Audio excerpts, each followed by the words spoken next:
জামান বাবর সাহেবের বিরুদ্ধে একটি অস্ত্র মামলা হয়েছিল।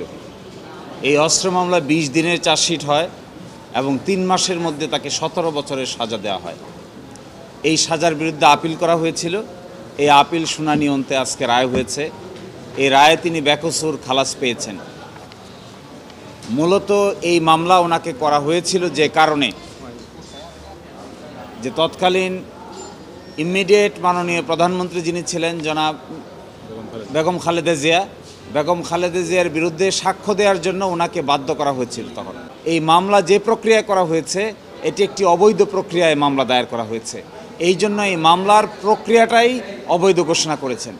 একই সাথে যাদেরকে সাক্ষী রাখা হয়েছে, যাদের সাক্ষ্য প্রমাণের ভিত্তিতে সাজা দেওয়া হয়েছে, তিনি তা অ্যানালাইসিস করে বলেছেন যে এগুলো একটার সঙ্গে আরেকটার কোনো মিল নাই।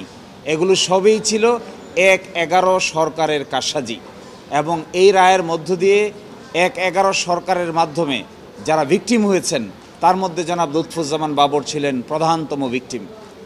যে কয়জন প্রধানতম ভিকটিম ছিলেন তিনি ছিলেন সবচাইতে বড় টার্গেট।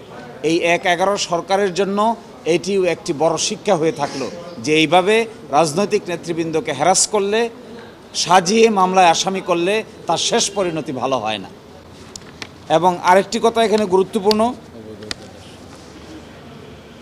এই অবৈধ আটক আদেশ তিনি বলছেন এই যে তাকে আটক করা হলো, তারপরে একটি জিডি মোলে আটক করে নিয়ে রিমান্ডে নেওয়া হলো, তখনও পর্যন্ত কোনো মামলাই দায়ের হয় নাই। বলছেন এই মামলার মধ্য দিয়ে জনাব লুৎফুজ্জামান বাবরের আর কোনো সাজা বাংলাদেশের কোনো আদালতে থাকলো না। তিনি নির্বাচন থেকে শুরু করে সকল কিছুর জন্য আইনগতভাবে উপযুক্ত হলেন এবং তিনি, আমরা আশা করব তিনি বাংলাদেশের মানুষের আকাঙ্ক্ষাকে সামনে রেখে